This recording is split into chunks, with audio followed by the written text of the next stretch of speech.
Looks like we have folks from Pennsylvania, Washington, Texas, Florida, Tennessee, Georgia, North Carolina, South Carolina, Arizona, Illinois, Utah, quite a bit of Texas, quite a bit of California, Virginia, Oregon, nice. Well, keep it going in the chat, y'all, and we'll go ahead and get started. So good evening, everyone, and welcome to the 2022 Scholarship Webinar Series. This is our first webinar, the ins and outs of scholarship in 2022. We are so excited that our scholarship program launched last week on February 1st. The purpose of this first webinar is to share with you the ins and outs of our scholarship program, so you have all the information that you need to apply to our scholarships and share them with others. While we can't cover every last detail, you should have the information you need to get started and know where to ask questions should they arise. Remember, we are here to support you. Before we get started, some housekeeping. If you have any questions for me or SHPE, please feel free to send them in the chat box. I'll try to monitor it as best I can.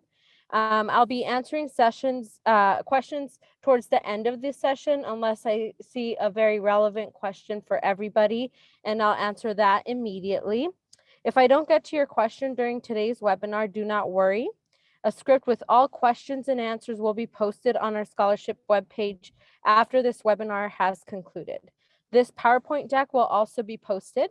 And lastly, I'd like to encourage you all to share today's webinar with your social networks, including Facebook, Instagram, LinkedIn, or Twitter. We want to ensure that everyone in our familia has an opportunity to apply to our scholarship program. So we'll go ahead and get started. So I'll go ahead and introduce myself. I'm Esther Gonzalez, and I'm the scholarship program manager at SHPE. I am currently a director on our research and innovation team and have been on our staff since 2016. I'm very passionate about diversity and inclusion. In fact, that's the realm of my research in my current PhD program. A fun fact, I've attended over actually 6 national conventions, including one that was virtual, and over 10 regional leadership development conferences, which you may have seen in our newsletter. Those are happening here pretty soon. You can also jot down my email. It's esterg@shpe.org. And that is my Twitter handle at Becoming Doctora. All right.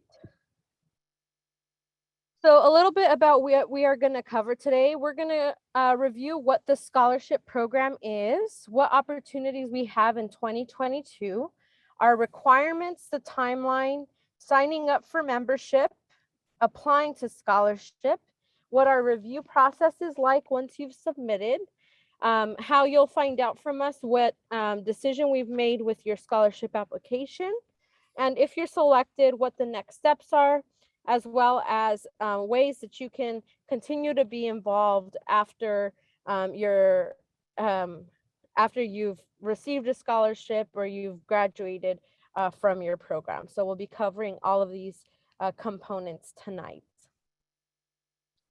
So in terms of our scholarship program, what is it? Our scholarship program is addressing the underrepresentation of Hispanic and Latinx students in STEM education and industry. We find that financial need is one of the primary roadblocks for our community students persisting to graduation, and we want to change that. So part of our solution is providing as much financial assistance to as many students as we can, while actively advocating for representation within our university and industry partners.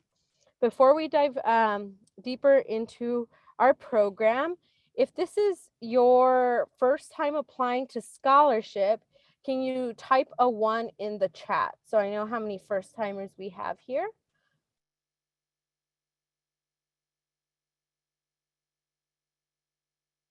Looks like we have quite a few, at least half. So if at any point you have questions, definitely please type those in the Q&A box or in the chat as well so that I can be sure to answer them. All right, so we have three primary types of scholarship opportunities based on their funding. So we have those that are funded directly from SHPE. So through fees that we collect for certain services that we deliver, like our events, our national convention, we're able to raise funds ourselves, and those are our SHPE funded scholarships. We have corporate funded scholarships, that is companies that make direct donations to this specific program. And then we have individual giving scholarships, which are scholarships that are contributed to by individuals who may be SHPE members or whose SHPE's mission speaks to them specifically with a scholarship program. And so they make contributions to us that go directly to you as students. So overall, we have over 200 recipients, and we award over $1 million a year in scholarships. Now, in terms of what type of scholarships we have, they range in education level. Anyone who's a current graduating high school senior all the way through doctoral candidates qualify for our scholarship programs. And those are the types, as far as SHPE funded scholarships, the types are broken down based on education level. So we have our graduating high school senior, our undergraduate, professional, graduate, and dissertation. The difference between the professional and the graduate is that the professional scholarship is meant for those individuals who have completed a bachelor degree, are pursuing a graduate degree, but currently working. And our graduate scholarship are for those students that are pursuing a graduate degree full time and not currently working. Our requirements, we have three primary requirements for our scholarships. One is that you are an active SHPE member. This is a really important one. You do have to be a member through our online membership system that I'll highlight in just a second. You do need to be a full-time student pursuing a STEM degree, except for professionals where half-time status is required.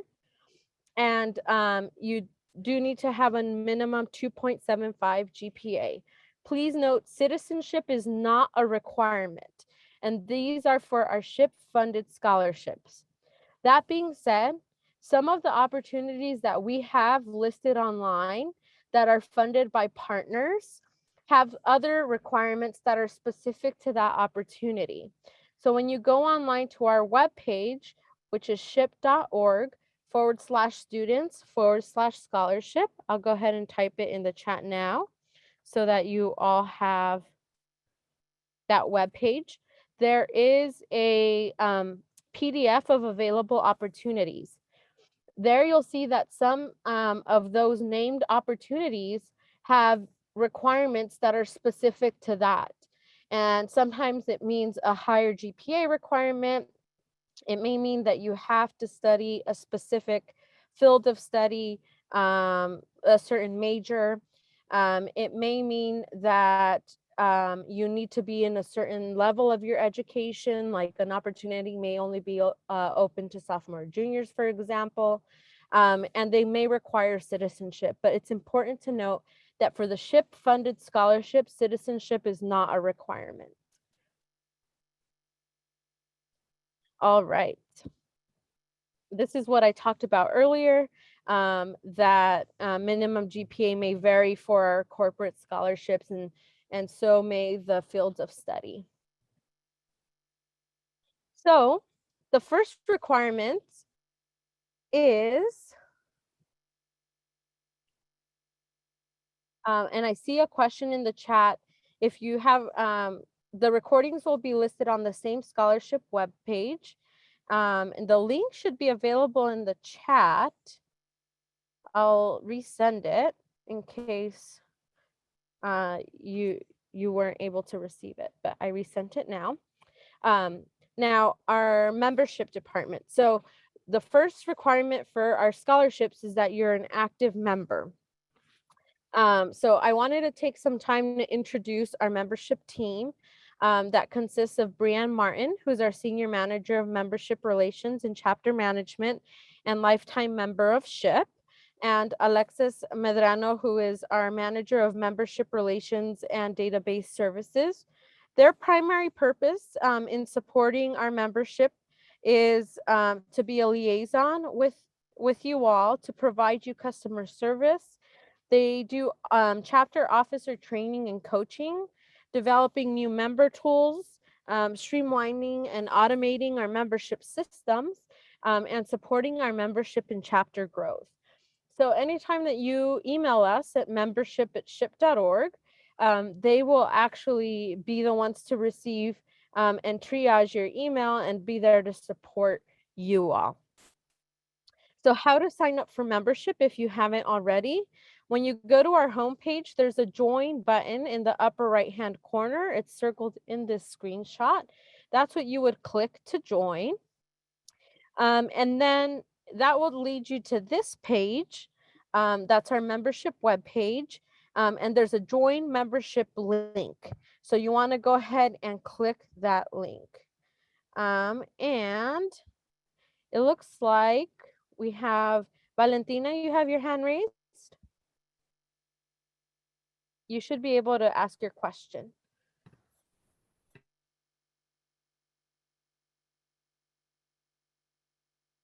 If you unmute, I can listen to your question. Valentina? Okay, we'll go ahead and continue. And if you do have your question, Valentina, you can go ahead and mention it in the chat or Q&A as well.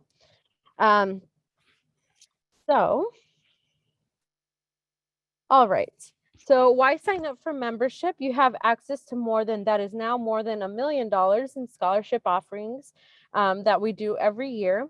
We have internship, fellowship, and co-op opportunities through our Career Center. We have sessions where you can get tips for resume writing and interviewing for your career and professional development. We offer leadership training through some of our conferences. We have discounted registration to our national, regional, and local events. There are competition and award opportunities. And I think the last one is the most important, is your access to the Familia, a nationwide network of industry leaders and peers.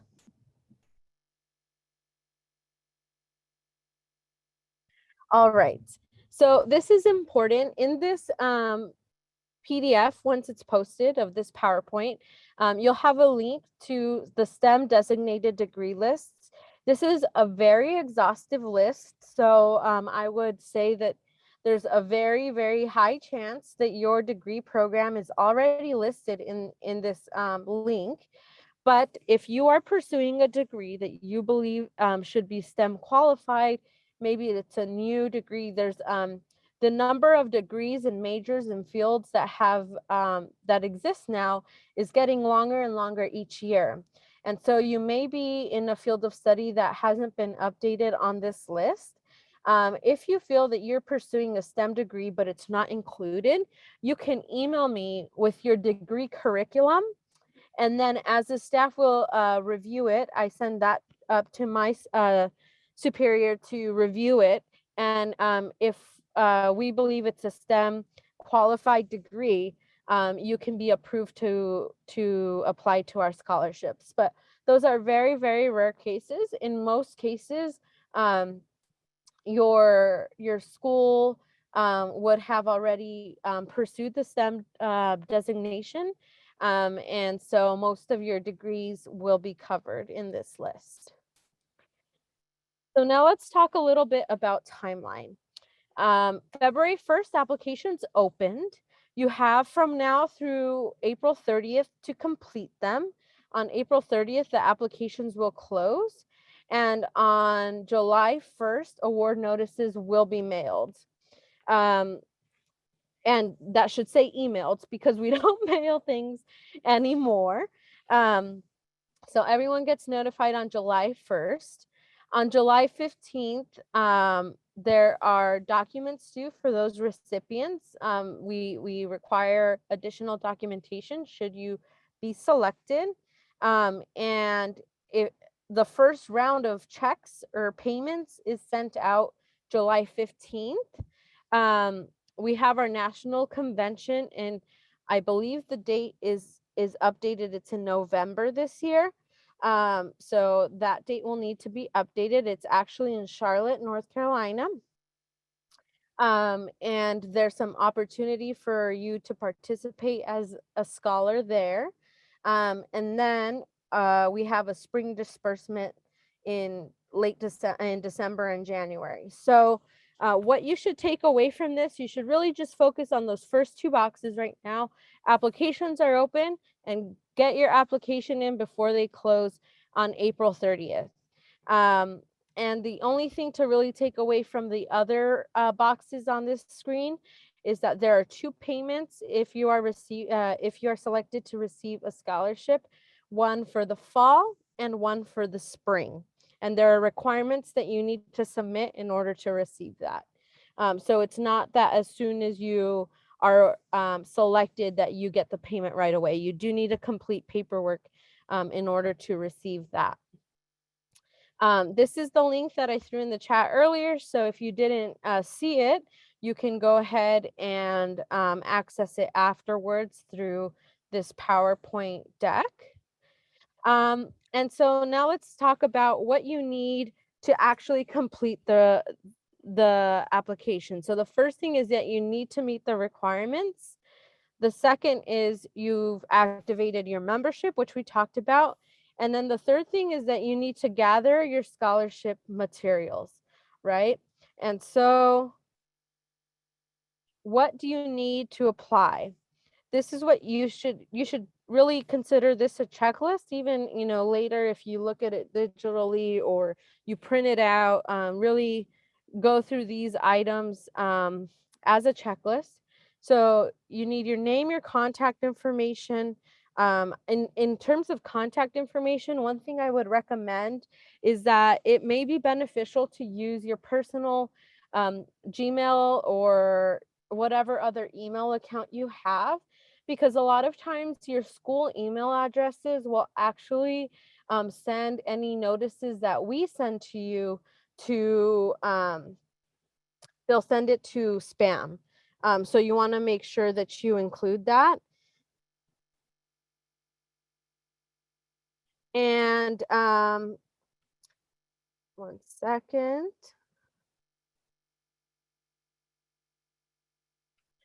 So you'll also need your financial information, something similar to what you would have gathered for FAFSA or for the for your financial aid office at your academic institution.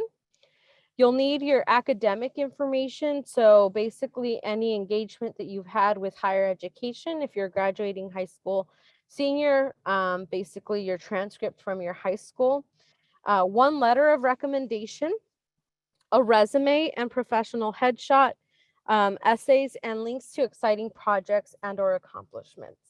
So I'll talk a little bit about some of these components. So your name, you want to provide it as listed on your academic documents, because that's what we'll reference.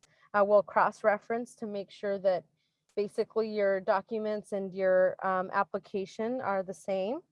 I talked to you about your contact information. In terms of your mailing address, you want to include where in your application, you want to include a permanent address where you will receive things in the mail. So if you don't know that you'll be at that address come fall 2022, then you want to use either your parents' address or a more permanent home address for this purpose.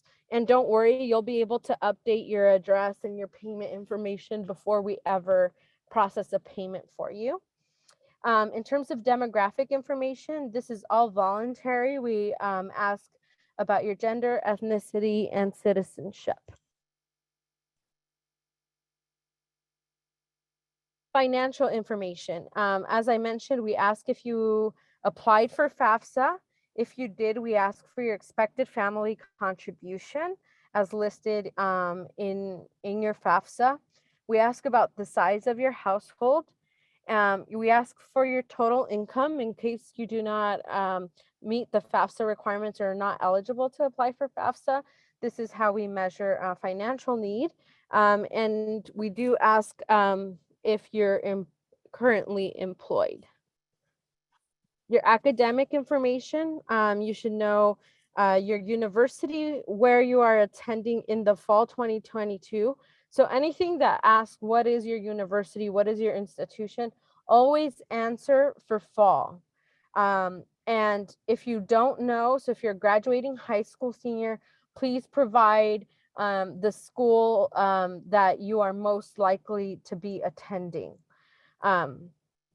We ask for your GPA, your degree or major. Again, if you're uncertain about your degree or major at this point, or it's not confirmed, or you're going to an institution where your major is impacted, just make sure that you include what you are most likely to pursue in fall 2022. Your academic level, full-time versus part-time status in terms of your school, your high school's name, your expected graduation date for the degree you will be pursuing in fall 2022, and your transcript. So if you're a graduating high school senior, or you're a senior in your bachelor's degree, then your expected graduation date is not going to be May 2022. It's going to be whenever you're going to complete the degree that you start in fall of 2022. All right.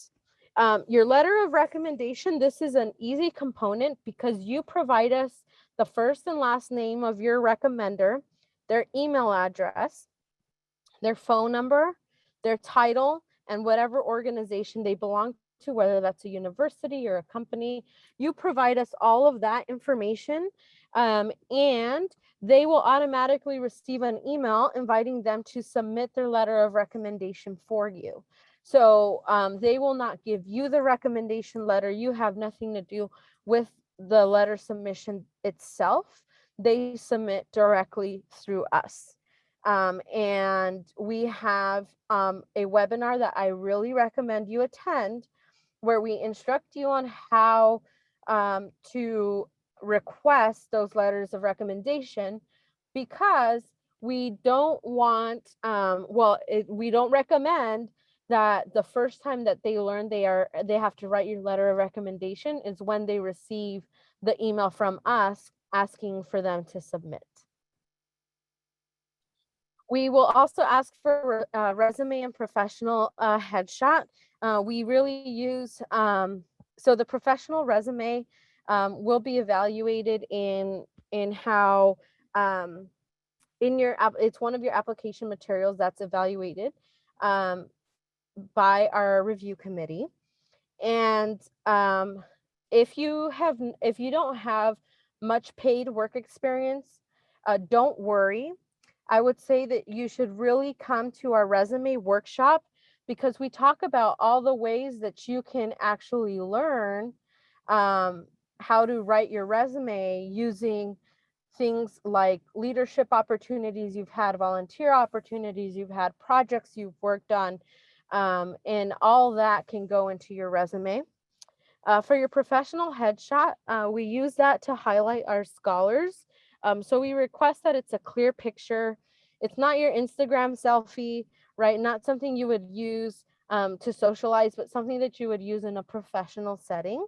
And we request that that's a .jpeg file.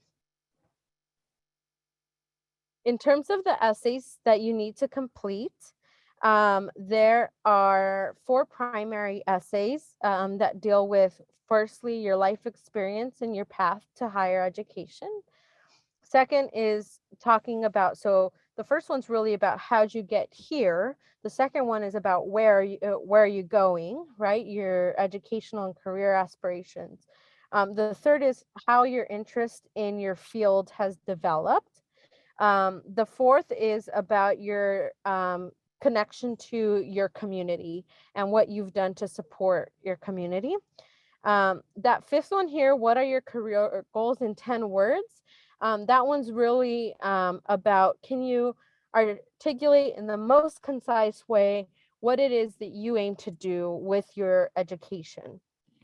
And the last one is around how a scholarship will impact your life and your education long term. There's an opportunity for you to highlight your projects and/or accomplishments. It's a great way to stand out across many, many applicants.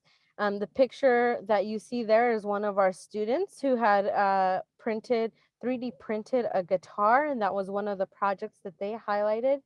You can provide links to videos you may have recorded.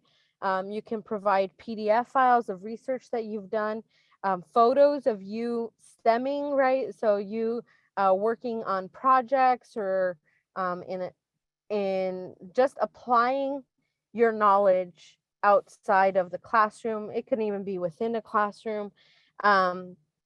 Any volunteer opportunities. Basically, this is an opportunity for you to highlight things that are not in the formal application, for the reviewers to get to know you more. And so this isn't required, but very highly encouraged. So let's say you complete your application, you submitted it. So then what does the review process look like? So currently we are recruiting our review committee, which is comprised of over 90 professional members. They go through a training, and then in May through June, they do a blind scholarship review. What that means is that they don't see the applicant's data, they don't see your name. They don't see where you're from or what school you belong to in an effort to eliminate bias. Every application is reviewed by 2 reviewers. Once that process is completed, we collect the reviews and the applications are ranked. And once we have those rankings, then we start awarding scholarships. And award notifications will go out July 1st. Make sure you add scholarships@ship.org to your email contacts. Another thing that I really recommend that you do, I'm going to type it in the chat now, is you want to text join to 323-622-7477. And so that will sign you up for our text notifications. So as awards are happening, when new scholarship opportunities become available, when anything scholarship related happens, you can actually find out through text. So you don't risk our email going to your spam or junk folder or missing communications from us. So really, really highly recommend that you join our texting service. Because it definitely happens a lot. Oh, I guess you can't see. So that's text join to 323-622-7477. All right.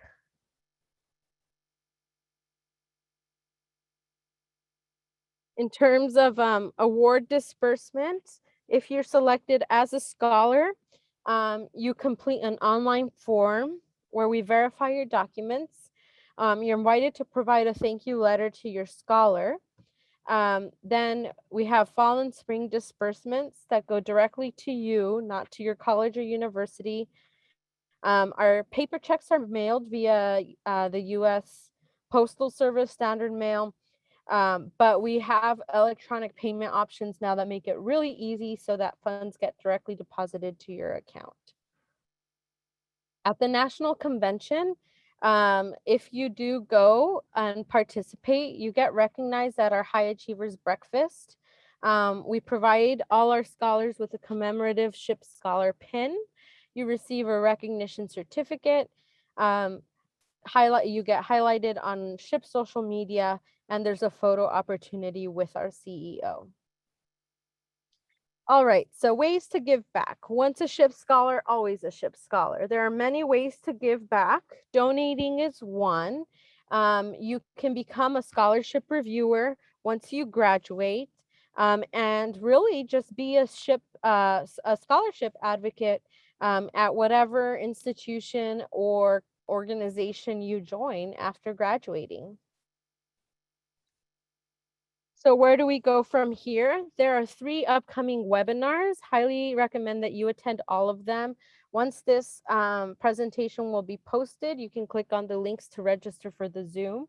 The first is about building an amazing resume. The second is how to tell your story through a compelling essay, walking you through the essay writing process. And the third is on how to recommend not how to recommend, how to request a recommendation letter, and how to provide your recommender with the information that they need to write you a very strong letter. All right, so let's take the questions. I'm going to start with those in the Q&A box. Can reapplicants who received a scholarship in the past apply for the same scholarship?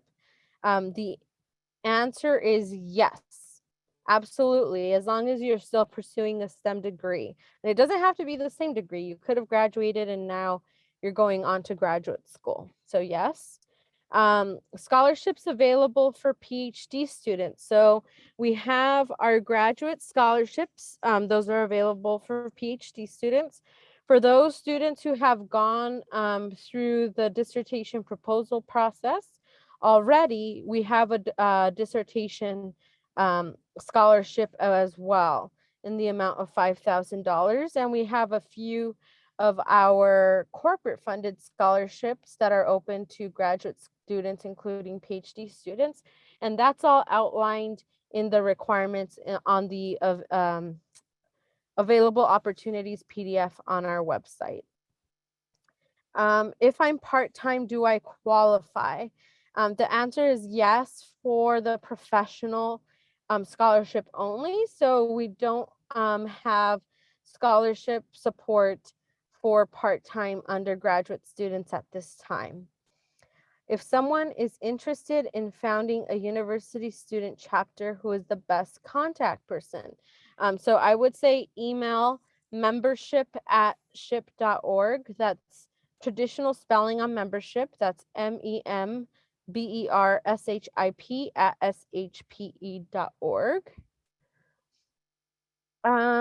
Let's see. I'm gonna go ahead and go into the chat because I know we had quite a few there. How do you know your EFC? Once you complete your FAFSA, you'll see it listed there. If you're not eligible for FAFSA, we use your household income information and household size for that. If you're currently doing a co-op but will be a full-time student in the fall, then yes, you would put, Jose, then you would qualify. Where can you get a professional headshot? So Christina, I think somebody made a comment there on somebody that they knew, but you really don't, professional means that it needs to be appropriate for a professional setting. It doesn't mean that you need to go to a photo studio to have your picture done. In fact, we're looking into possibly for all of our recipients having a virtual photo shoot, but you do need to still submit one with your application. How much is financial need taken into account? So this is a question that's been asked a bit. So we do take financial situation into account. It depends on the scholarship. There are some scholarships that are funded by corporate partners that don't take financial need into account, but we do take it into account. But that doesn't rule you out if you have, there's no hard or fast rule based on financial need.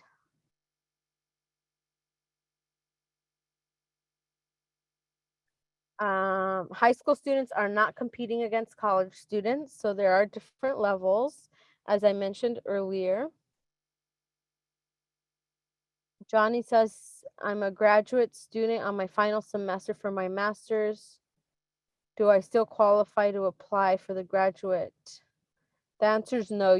So you're applying now only for fall of 2022.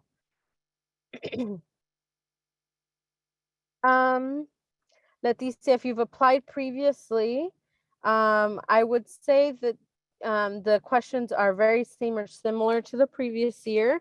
So I would update them with any experiences that you've had that are unique to this year. And Richard has one more question. Are these scholarships fine? Oh, yes. So we talked about merit. There are some that are merit-based, but